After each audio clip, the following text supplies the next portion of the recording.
የእስካሁን ስኬቶች የሚታዩ የሚጨበጡ ድሎች በመደመራዊ ፈጠራና ፍጥነት የኢትዮጵያችንን ነገ ሊበይኑ እንደተለፋባቸው አሳይተዋል። ልዕልናና የቀደመ ክብሯን ለመመለስ እንደተደከመባቸው አስመስክረዋል። ለማን? ለትውልዱ። መነሻ ሐሳብ፣ መሻገሪያ ድልድይ፣ መዳረሻ ብልጽግና ካልን በኋላ ተሻጋሪው ማን ነው? ማን ነው የሚሻገረው? የሚሻገረው ትውልድ ነው፣ አንተ አይደለህም። ብልጽግናን የሚያጣጥመው ትውልድ ነው። ባለቤት እንዳለው ያንተ ሚናና ስራ ምን እንደሆነ ካወቅ እናሳካዋለን። ከተቀላቀለ ግን አናሳካው። ተሸክመህ ድልድይ ሰርተህ ትውልድ ሰርተህ ማሻገር ነው ያንተ ፋንታ። ኢንጆይ የሚያደርገው ያ የተሻገረው ትውልድ ነው።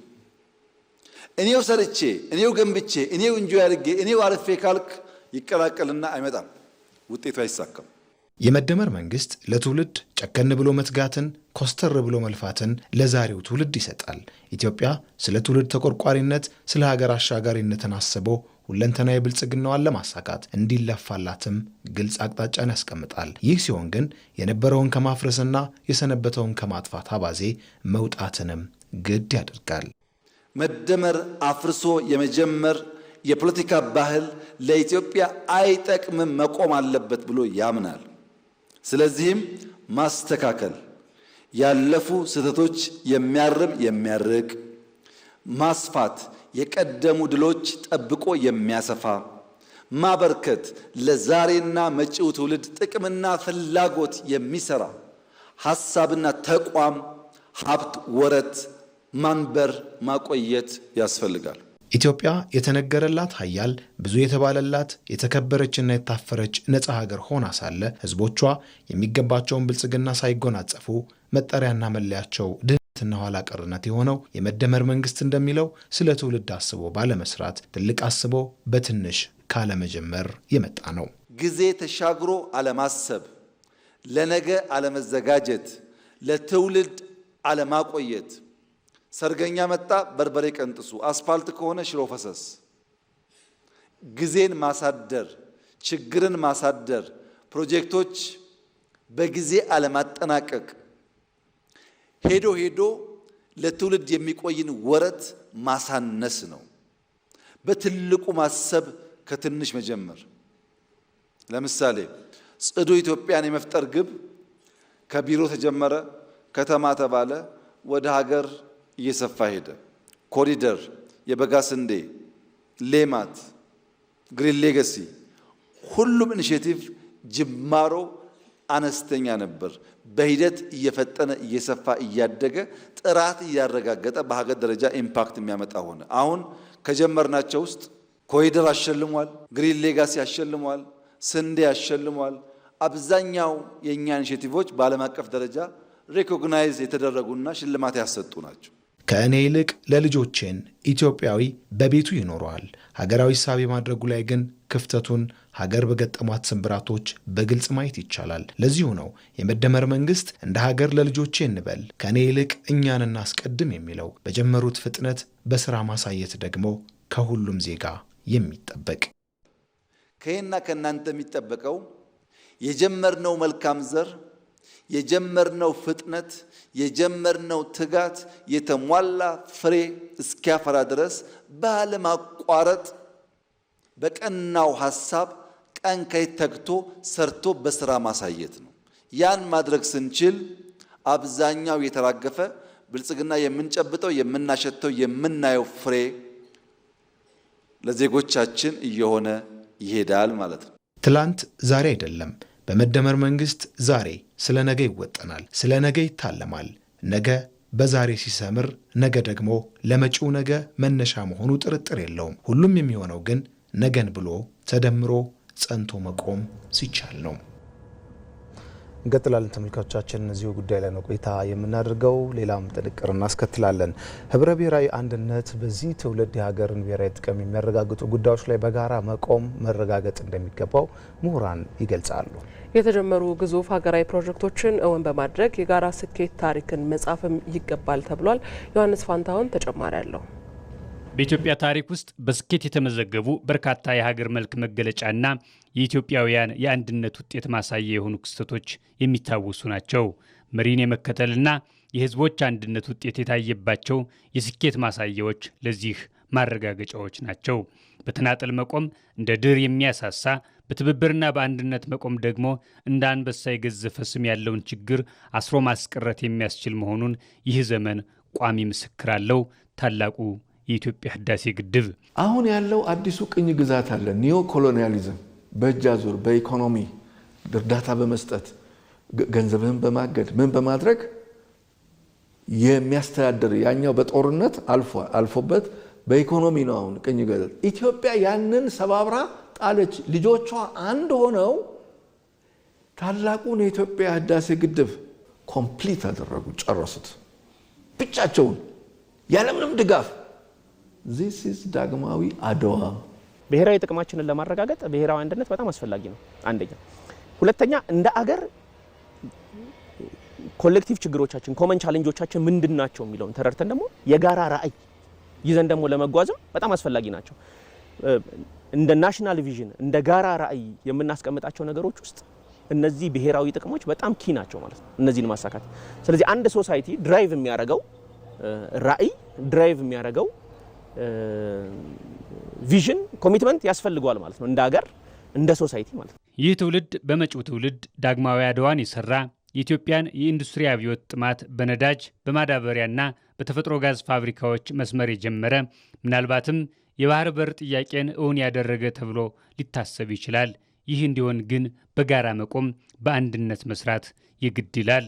ብዙ የዘመናዊ ትምህርት እንኳን ሳይማሩ እነዛ አያት ቅድመ አያቶቻችን ያችን አገር አሰባስበው አንድ አድርገው ጠብቀው የሰጡንን አገር እኛ ደግሞ አሁን ያለነው ምንድነው መጨመር ያለብን? አንድ ሆነን በሳይንስ በቴክኖሎጂ በእውቀት ይህችን ሀገር ማስበረር ነው፣ ተወዳዳሪ ማድረግ በዓለም ላይ በኢኮኖሚ አሁን የተያዙ የልማት ብዙ ፕሮጀክቶች አሉ፣ የሚታዩ አሉ።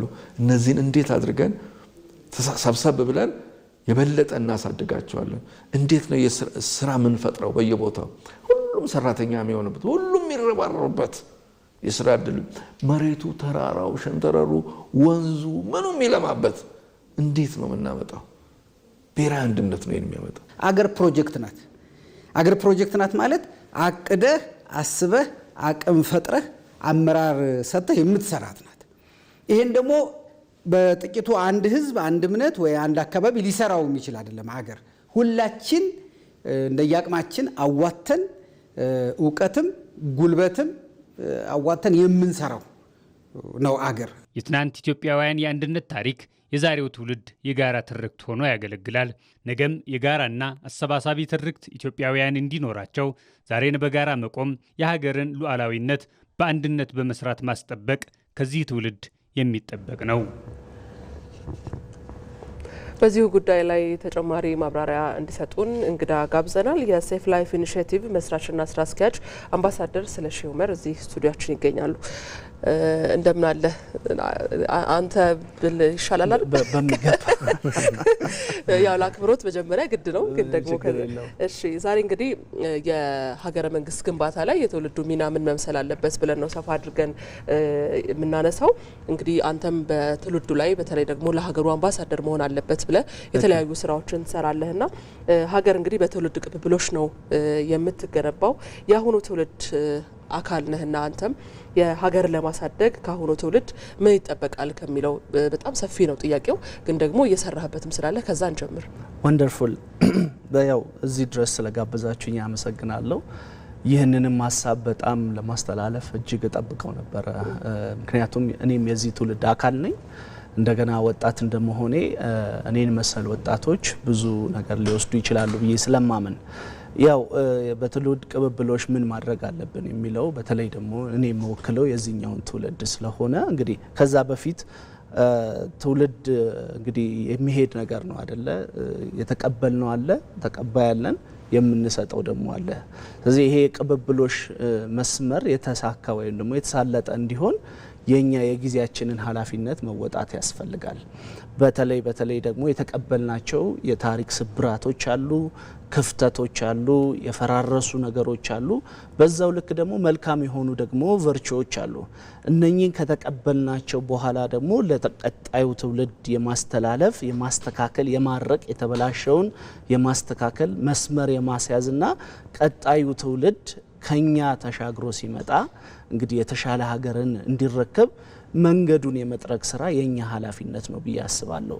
በተለይ እንግዲህ የ19ኛው ክፍለ ዘመን ከዛ 20ኛው ክፍለ ዘመን ላይ ያሉ የታሪክ ክፍተቶች አሉን እኛ እንደ ሀገር። እነኚህን የታሪክ ክፍተቶች መልካሙን እየያዝን የተበላሸውን ደግሞ እያስተካከልን አሁን ላይ ላለው ትውልድ እንግዲህ መልካም የሆነ አዲስ የሆነን ምዕራፍ መቀየስ አለብን። እንግዲህ መንግስታችንም ይሄንን ነገር ነው እያደረገ ያለው። የመደመር መንግስት ብሎ ሲሰራ የተበላሹትን ነገሮች ለማስተካከል በተለይ ደግሞ ታሪክን ወደ ኋላ ስንመለከት እንደ ሀገር ያጣናቸው ቨርቹዎች አሉ፣ እንደ ሀገር ያጣናቸው ትልቅ እድሎች አሉ። ይህ ትውልድ አሁን እነሱን ፈትሾ የተስተካከለችን ሀገር ለሚቀጥለው ትውልድ የማሻገር ትልቅ ኃላፊነት አለበት ብዬ አስባለሁ። እኔም እየሰራው ያለሁት በዋነኛነት እሱ ነው። የመጀመሪያው ሞራል ክላሪቲ ያስፈልጋል። ክሊር የሆነ የኢቲክስ እና የሞራል ስትራክቸር ያስፈልገናል። እንደ ሀገር የተበላሹ ያሉንን የአልትራ ስትራክቸሮቻችንን ማረቅ ያስፈልጋል። እነኚህ የማይታዩ ስትራክቸሮች ለአንድ ሀገር መቆም እንደምሰሶ ትልቅ ሚና አላቸው። ሁለተኛው ስትራክቸራችን ይህንን እሳቢዎች ወደ ኢንስቲትዩሽን አወርደን ኢንስቲትዩሽኖች በዚህ እንዲገነቡ ትውልዱ እውቀቱን ሳይሰስት፣ ጊዜውን ሳይሰስት፣ ጉልበቱን ሳይሰስት መስጠት ደግሞ ይኖርበታል። ቀጥሎ እንግዲህ ሲወርድ ከሌሎች ጋር ያለንን ግንኙነት ኢንተርና ኢንፍራስትራክቸራችንን ማስተካከል ማበጀት ያስፈልጋል። በመጨረሻ ሲወርድ ይህንን ሁሉ የሚያሳልጥልን መልካም የሆነ ኢንፍራስትራክቸር እንግዲህ በሀገርም እያየነው ነው። የኮሪደር ልማቱን ሊሆን ይችላል፣ የሚገነቡት የቱሪዝም መስህቦች ሊሆን ይችላሉ። እንደ ሀገራችን ኢሜጇን እያስተካከልናት ያለው ኢንፍራስትራክቸሩ በቴክኖሎጂም እንዲሁም ደግሞ በመንገድ በመሰረተ ልማት በመሰል ጉዳዮች ስናስተካክለው ከላይ ያሰብነው ያንን አልትራ ስትራክቸር በደንብ እያሳለጥን የቀጣዩን ትውልድ በደንብ የሚያርቅ መንገድ እንፈጥራለን። ስለዚህ ሞራል ክላሪቲ ያለንበት የቆምንበት ሀገር የኔ ነው የሚል እሳቤ ያስፈልጋል። ቀጥሎ ሲቪክ ኢንጌጅመንት ነው ወጣቱ የሚያስፈልገው። ማለት ኤክስተርናላይዝ የምናደርገው ነገር ያለን ሀገር አንድ ነው። እንደምታውቁት ሁሉም ሀገር አሁን እያሸሸ ነው። አልፈልግህም ራስህን ቻል እያለ ነው። እንግዲህ ትላንትም የሰማችሁ ትልልቅ ዜናዎች አሉ። እንደ አፍሪካ አንፈልጋችሁም ሂዱልን ስንባል እያየን ነው። ስለዚህ ይህንን ነገር የምናስተካክለው ያለንን ሀገር በማሳመር ነው፣ ያለንን ሀገር በማስተካከል ነው። ሀገራችን ላይ የሲቪክ ኢንጌጅመንት ኃላፊነታችንን በመወጣት ነው። እንግዲህ በመጨረሻና ዋነኛ አዲስ ትርክት ያስፈልገዋል። ይህ ትውልድ በድሮ ትርክት ተወጥሯል፣ ተይዟል፣ ያለው ስብዕና ተሸርሽሯል። ስለዚህ አዲስ ናሬቲቭ፣ አዲስ እይታ፣ አዲስ ራዕይ፣ ነገን የሚያሻግረውን ሌላ ሀሳብ እንደገና ማንገብ ያስፈልጋል። ያንን ሀሳብ ደግሞ ለቀጣዩ ትውልድ ልክ ትላንተኛ ያጣነውን እድሎች ቀጣዩ ትውልድ እንዳያጣው የኛን የታሪክ ባላደራነት መወጣት ያስፈልጋል ብዬ አስባለሁ። ሌላ በተከታይነት እንድንታነሳ የምንፈልገው ለትውልድ ብሎ ዋጋ መክፈል ብዙ የተለማመድነው ነገር አይደለም። ሁሉንም ትውልዶች ወደ ኋላ መለስ ብለን ብንመለከት ራሳቸው እንዲመቻቸው ዛሬ ኖሮ እንዲያልፉ የማድረግ ዝንባሌ ይታያል። በእርግጥ ድንበር ተሻጋሪ ወይ ደግሞ ትውልድ ተሻጋሪ ስራዎች አልተሰሩም ደግሞ ማለት አይቻልም።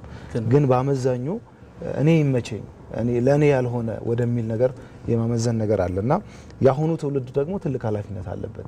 መጪዋን በጣም የበለጸገችዋን ለሁሉም የምትመቸዋን ኢትዮጵያ የመፍጠር ኃላፊነት አለበትና በዚህ ውስጥ ደግሞ ዋጋ መክፈል ይኖራልና እያንዳንዱ ዜጋ በተለይ አሁኑ ትውልድ ምንድነው ማድረግ የሚጠበቅበት ከዚህ አንፃር? ቆንጆ ጥያቄ። በእውነት ለመናገር ይሄ ለሀገር ዋጋ መክፈልን ሪዲፋይን ማድረግ አለብን። ለሀገር ዋጋ መክፈል ይሄ ራስን አሳልፎ መስጠት ፓሲቭ የሆነ ፓሽን አይደለም። ፓሲቭ የሆነ ፓሽን ማለት በቃ የተኛ ፍላጎት፣ አምሮት፣ ሀገርን ለመለወጥ ለመቀየር ሁሉም ያስባል። ሀገሩን ይወዳል ግን አልተገለጠም። ትልቁ መጽሐፍ ሲናገር ከተደበቀ ፍቅር የተገለጠ ጥላቻ ይሻላል ይላል። ስለዚህ የተደበቀ ፍቅር ካለን ማውጣት ነው ማሳየት ነው። ቀጥሎ ደግሞ ሪአክቲቭ የሆነ አክሽን አይደለም ሀገርን መውደድ ማለት። ለምሳሌ አንድ ጉዳይ ሲነሳ ብድግ ብሎ ድንጋይ ማንሳት፣ ብድግ ብሎ ነፍጥ ማንገብ እንደሱ አይደለም። ሪአክቲቭ አይደለም፣ ፕሮአክቲቭ የሆነ ቨርቹ ነው። ለሀገር ዋጋ መክፈል ማለት ራስን ለመስጠት ምን ላይ እኔ ባተኩር ብገባ ለዚች ሀገር ለውጥ አመጣለሁ። ሁሉም እንደየድርሻው፣ የሚዲያ አካላት በሚዲያቸው፣ እኔ እንደ ሰላም አምባሳደር በምሰራቸው የሰላም ስራዎች፣ ሌሎቹም እያንዳንዳቸው ባላቸው ሙያ በተሰጣቸው መክሊት ሀገራቸውን ፕሮአክቲቭሊ ማገዝ ያስፈልጋል። ሶ ከኛ የመጀመሪያ የሚጠበቀው እንግዲህ አንደኛ ተቀራርቦ መስራት። አሁን ዓለማችን ብቻችንን የምንሮጥበት ዓለም አይደለችም። እንደ ዓለም ስናየው እንትኑ ተቀይሯል፣ አካሄዱ መስመሩ ተቀይሯል። ሼርድ ኢኮኖሚ ነው፣ አንድ ላይ የመኖር ባህል ነው። ችግሮች ሊኖሩ ይችላሉ፣ ልዩነቶች ሊኖሩ ይችላሉ። ምናልባት ነፍጥ ብናነግብ አንደኛው አሸናፊ ሊሆን የሚችልበት መንገድ ልንፈጥር ይመስለናል፣ ግን ብዙ አያስኬድም። ቁጭ ብሎ ቴብል ላይ መነጋገር መቻል፣ ልዩነቶችን ወደ ጎን አድርጎ አንድ በሚያደርጉን ጉዳዮች ላይ እሱ ላይ ካፒታላይዝ ማድረግ፣ ፈጥኖ መስራት። ምክንያቱም ድሮ እንግዲህ ላይፍ ስፓናችንም ረጅም የሆነ ይመስለናል። አሁን በጣም እየጠበበ ነው። ወጣት ተብሎ ወጣትነት ባንዴ የሚያልቅ ጉዳይ ነው። ኢነርጂ ያልቃል፣ እድሜ ያልፋል። ያለው የታሪክ ፍጥነቶቹ ዳይናሚክሶቹ እጅጉን እየፈጠኑ እየተቀያየሩ ነው። ስለዚህ በዚህ ውስጥ የኔ አሻራ የቱ ጋር ነው እኔ ማስቀምጠው? ከተወሰነ ጊዜ በኋላ ለካ እኛም እናድጋለን፣ ልጆች ይኖሩናል፣ ከዛን እኛም ጺማችን ይሸብታል። ያን ሰዓት ምንድነው ማወራው? ለቀጣዩ ትውልድ በኔ ጊዜ እኮ ብዬ ማወራው ይሄንን ነገር ብትማር ብዬ የምሰጠው ነገር ምንድነው? አሁን ያሁን ኑሮ የዚቹ ብቻ ኑሮ የምናስብ ከሆነ እኛ የምንጠቀም ይመስለናል፣ ግን ፊውቸር የለንም፣ የወደፊት የለንም። ለትውልዱ የምናሻግረው መልካም ነገር እኛ ተጠቅመን ብቻ ምንጥለው ሳይሆን እንደውም እኛ እንደ ድልድይ በቃ እኛን አልፈው የሚሻገሩበት መሆን አለበት ብዬ አስባለሁ። ሶ ብዙ ይጠበቅብናል ብዬ ነው ማስበው። በጣም ቆንጆ ሀሳቦች ነው እያነሳ ያለው በደንብ ለወጣቱ በሚገባው በአቻ ቋንቋ ነው እየገለጽከ ያለውና እንደው አሁን ደግሞ ሌላ ጥያቄ እናክል። አሁን ላይ የሀገር ጥያቄ የሆኑ ጥያቄዎች አሉ፣ ብሔራዊ ጥያቄዎች አሉ። ራስን ከመቻል ቀደም ሲል አንተ እንዳልከው በመደመር መንግስት ሀሳብ እየተሰሩ ያሉ ሀገርን የማሻገር የማስተባበር በየዘርፉ እየተሰሩ ያሉ ስኬቶችም እየተፈጠሩ ያሉ ፕሮጀክቶችንም ማንሳት እንችላለንና አሁን ደግሞ የሀገር ጥያቄ የሆነው የባህር በር ጥያቄ ነው። ሌሎችንም ኢትዮጵያን ከፍ የሚያደርጉ ጥያቄዎችን በቀጣይ የሚስተናገዱ ይሆናሉና አሁንም ይሄ ትውልድ ይሄ ጥያቄዎች የሚነሱ ጥያቄዎች የባህር በርን ጥያቄ ጨምሮ የራሴ ጉዳይ ነው የሚመለከተኝ ነው እኔም የዚህ ጥያቄ አካል ነኝ ብሎ በእውቀትም በጉልበትም እንዲያስብ ምን መደረግ አለበት? ይሄንን ጥያቄ የፖለቲካ ጥያቄ ወይም ደግሞ የሆነ አካል ጥያቄ አድርገው የሚያስቡ ሰዎች ትንሽ ቆም ብሎ ማሰብ አለባቸው። የኔም ጥያቄ ብቻ ሳይሆን የህልውናም ጥያቄ ነው፣ የነገ ጥያቄ ነው። እኔ በዚህ ነገር ውስጥ ካልተሳተፍኩኝ ሌላ 2 ዓመቶችን እንደገና ልናጣ እንችላለን።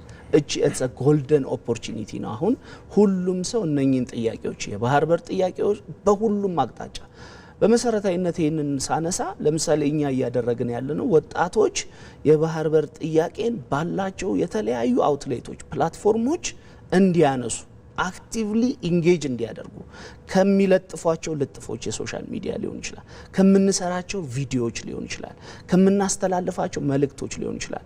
ከየትኛውም አቅጣጫ የባህር በር ጥያቄ እሱ ብቻ ሳይሆን ሌሎችም ብሔራዊ ጥያቄዎቻችንን አሁን ዲፕሎማቲካሊ ማንሳት ያለብን። እኔ ባለኝ እንግዲህ ኤክስፖዠር ዓለም አቀፋዊ ኤክስፖዠር ነው። በሚሄድበት ቦታ ሁላ ይሄንን ጉዳይ በዋነኛነት አነሳለሁ። ለምን ይሄ ጉዳይ የኔ ብቻ ሳይሆን የትውልድም ጥያቄ ነው። ምናልባት ከዚህ በፊት በስህተት ያጣናቸው ትልልቅ እድሎች አሉ። አሁን ያንን ስህተት የምናክምበትና ስህተቱን ደግሞ ወደ ውጤት የምንቀይርበት ሁሉም ሰው እንደ አንድ የሚቆምበት አክቲቭሊ የሊደርሺፕ ሮል ወስዶት የኔነት ስሜት ወስዶ የሚሰራበት ትልቅ የታሪክ ምዕራፍ ላይ ደርሰናል። ይሄንን ካጣ ነው ምን እንሆናለን? ሴናሪዎችን ማስቀመጥ ያስፈልጋል። ደካማ የሆነ ስቴትን ነው የምንፈጥረው። ደካማ ማለት ታሪክ የሌለው ትርክት የሌለው ሪሶርሱን አሳልፎ የሚሰጥ ያሻው እንግዲህ የጎበዝ አለቃ እንደፈለገ የሚነፈነጭበት ደካማ ስቴት ይፈጠራል።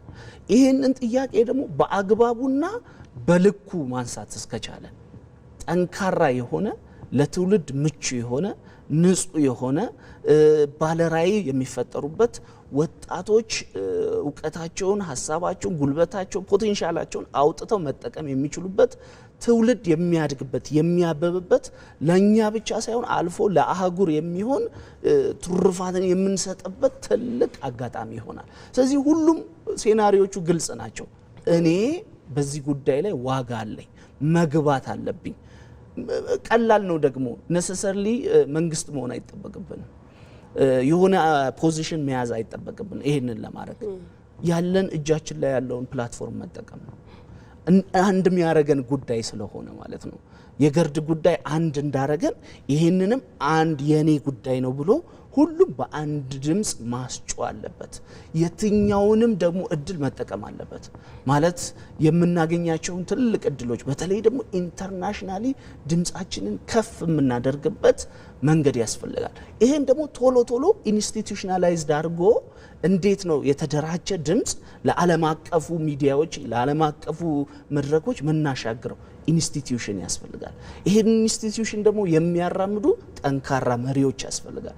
የመሪዎች ዝግጅት በጣም ወሳኝ ሚና አለው እዚህ ውስጥ። ስለዚህ ሁሉም እንደያደረጃጀቱ ከላይ እስከ ታች ይህንን ነገር ደግሞ ሆ ብለን ተነስተን የብሔራዊ ጥቅማችንን የማንደራደርበት ጉዳይ እንደሆነ በሰላም ማስረዳት፣ ዲፕሎማቲካሊ ማስጮው፣ ከዛን የሚያስከፍለውን ዋጋ ለመክፈል ዝግጁ መሆን። በሌላ ነገር በማይሆን ነገር ዋጋ ከፍለናል አይደለም። ይሄ ትልቅ ሀሳብ ቀርቶ ማለት ነው። መልካም፣ በጣም እናመሰግናለን። የሴፍ ላይፍ ኢኒሺየቲቭ መስራችና ስራ አስኪያጅ አምባሳደር ስለሺ ኡመር፣ መልካም ቀን ይሁንልህ። ታንክ ዩ ሶ ማች። አሁን ደግሞ ወደ አሶሳ ስቱዲዮ እንሂድ። እናመሰግናለን። አንተን መልካም ጊዜ። እናመሰግናለን። አቶ ኢሳቅ አብዱል ቃድር በብልጽግና ፓርቲ ቤኒሻንጉል ጉሙዝ ክልል ቅርንጫፍ ጽህፈት ቤት ኃላፊ ናቸው። ስለተቀላቀሉን ከልብ እናመሰግናለን አቶ ኢሳቅ። የመጀመሪያ ጉዳያችን የምናደርገው እንግዲህ ስለ ትውልድ እያነሳን ነው። በየዘመኑ ያለው ትውልድ ሀገሩን ለመገንባት እያንዳንዱ የራሱ ሚና አለውና ይህን ሚና እንዴት ይመለከቱታል እርስዎ? የአሁኑ ትውልድስ ሚናው ምን መምሰል አለበት ሀገርን በመገንባት የበለጸገች ኢትዮጵያን ለትውልድ በማሻገር ውስጥ? አመሰግናለሁ። ያነሳህ ጥያቄ ትክክለኛ ነው። ኢትዮጵያ ትልቅ ሀገር ናት። ባለፉት የነበሩት መንግስታትም ሀገራችን ወደ ተሻለ ደረጃ ለማድረስ ከፍተኛ ስራዎች ሲሰራ እንደነበረ ይታወቃል። በተለይ ኢትዮጵያ ሀገረ መንግስት ሆና እንድትቀጥል ትልቅ ታሪክ ያላት ትልቅ ህዝብ ያላት ሀገር መሆኗ ይታወቃል። በተለይ ደግሞ አሁን ያለው የመደመር መንግስት ሀገራችን በተሟላ መንገድ ወደሚገባት ደረጃ ላይ ለማድረስ ከፍተኛ ስራ እየተሰራ ነው ያለው። አሁን ያለው ትውልድ አጠቃላይ የኢትዮጵያን ስብራቶች በመጠገንና ሙሉ ምላሽ ለመስጠት በከፍተኛ ቁርጠኝነት እየተሰራ የሚገኝ ትውልድ ነው አሁን ያለው ትውልድ። በተለይ ደግሞ አሁን ኢትዮጵያ ከባህር በር ጋር ተያይዞ የሚነሱ ጥያቄዎች በትክክለኛው ጥያቄ ስለሆነና ይሄን ትልቅ ሀገር ትልቅ ህዝብ ያለው በተለይ ደግሞ በከፍተኛ ደረጃ በማደግ ላይ ያለው ሀገር ከባህር አልባ ሆና መቀጠል ተገቢነት የሌለ ጥያቄ ስለሆነ ኢትዮጵያ በዲፕሎማሲያዊ መንገድ የባህር በር ይገባል ብሎ መጠየቁ ትክክለኛ ጥያቄ ነው። ይሄ ጥያቄ ደግሞ የአንድ ቡድን ወይም የአንድ ፖለቲካ አካል ሳይሆን ወይም ደግሞ የአንድ የልዩነት ኢትዮጵያ ውስጥ ልዩነት የሚያመጣ ሳይሆን ሁሉም ኢትዮጵያውያን በጋራ ሆኖ የራሳቸው ሀብት የነበረው የራሳቸው ንብረት የነበረው በዚህ ትውልድ ሙሉ ምላሽ እንዲያገኝ ማድረጉ ትክክለኛ ጥያቄ በመሆኑ ይሄም እንደ መንግስትም እንደ ትውልድም በትክክለኛ መስመር ላይ ሆነን የባህር በር ጉዳይ ምላሽ ማግኘት አለበት። እኛ ጥያቄያችን ያው በዲፕሎማሲ መንገድ ነው፣ በሰጥቶ መቀበል መርህ ነው። ስለዚህ የባህር በር ጉዳይ በተለይ ደግሞ የአጠቃላይ የቀይ ባህር ጉዳይ ለኢትዮጵያውያን የእድገት ጣፋንታ ስለሆነ ከዚህ በፊትም የሀገራችን ሀብት እንደመሆኑ መጠን አሁንም በሆነ አጋጣሚ በመሀል ያጣንበት ሀብታችን ነውና ይሄ ሀብት መልሰን መጠቀም ኢትዮጵያውያን ሙሉ ምላሽ መስጠት ኢትዮጵያ በኢኮኖሚ ከፍተኛ ደረጃ በዲፕሎማሲ ከፍተኛ ደረጃ ላይ እየሄደች ያለችው ያደገች ያለችው ሀገር ከመሆኑ ጋር ታይዞ በህዝብ ቁጥርም ቢሆን ወደ 120 ሚሊዮን በላይ ህዝብ ይዛ ሎክድ ሆና መቀመጥ ተገቢነት የሌለ በመሆኑ ይሄ ጥያቄ ትክክለኛ ጥያቄ ነው የህዝብ ጥያቄ ነው የሁላችንም ጥያቄ ነው ይሄ ጥያቄ ደግሞ በዲፕሎማሲያዊ መንገድ ተገቢ ምላሽ ማግኘት አለበት የሚል ትውልዱ የያዘው አቋም ትክክለኛ አቋም ነው የሚል ነገር ለማሳት ፈልጌ ነው እናመሰግናለን አቶ ይሳቅ መጨረሻ እናድርገውና እንግዲህ የመደመር መንግስት በሳቢያው ውስጥ የሚቃኛቸው አንዳንድ ጉዳዮች አሉ በተለይ ከትውልዱ ጋር ተያይዞና ያሁኑ ትውልድ ዋጋ ለመክፈል መዘጋጀት አለበት መጫዋን ኢትዮጵያ የበለጸገችዋን ኢትዮጵያ እውን ለማድረግ በሚደረግ ጥረት ውስጥ ዋጋ ለመክፈል ጭምር መዘጋጀት አለበት የሚል ሐሳብ አለና በመደመር መንግስቱ የተቀመጡ አጠቃላይ ከትውልዱ ጋር የተገናኙ ሐሳቦችን ኢትዮጵያን ለማሻገር ኢትዮጵያን ለማበልጸግ ምን ያህል ጽኑ መሰረት የሚያመላክቱ ናቸው ብሎ ማንሳት ይቻላል ትክክል ነው አጠቃላይ የመደመር መንግስት ትውልድ አሁን ያለው ኢትዮጵያ ብዙ ሂዳ ውስጥ ያላት ሀገር ናት እቺ ሀገር ይሄን ሂዳ ወደ ሚንዳ ቀይረን ለቀጣይ ጄኔሬሽን የተሻለ ሀገር መስጠትና የተሻለ ሀገር ለመገንባት አሁን ያለው ትውልድ ከመክፈል የሚገባ መስዋዕትነትን ከፍሎ ሀገርን የመገንባት ስራ ነው እየተሰራ ያለው በዚህ ውስጥ ኢትዮጵያ ሁለንተናዊ ብልጽግናው መረጋገጥ አለበት ኢትዮጵያ የተሟላ ሀገር እና የተሟላው ምላሽ ማግኘት አለበት ከዚህ ጋር ታይዞ አንዱ የኢኮኖሚ ስብራት የነበረው በዚህ ዘርፍ ላይ አጠቃላይ ሀገር በቀል የሆነ ኢኮኖሚ በመከተል ኢትዮጵያ ማግኘት የሚገባ ነገር አገኝታ በኢኮኖሚ የተንሰራራ ያደገች የበለጸገች ሀገር መሆን አለበት ፖለቲካሊም ዲፕሎማሲም አጠቃላይ ኢትዮጵያ የበለጸገች ሀገር ሆና ለመቀጠል አሁን ያለው ትውልድ ብዙ ሂዳ ያለበት ትውልድ በመሆኑ በዚህ ላይ በደንብ ሰርተን ሌትና ቀን ለፍተን ለቀጣይ ጄኔሬሽን የተሻለ ሀገር የምንሰጥበትና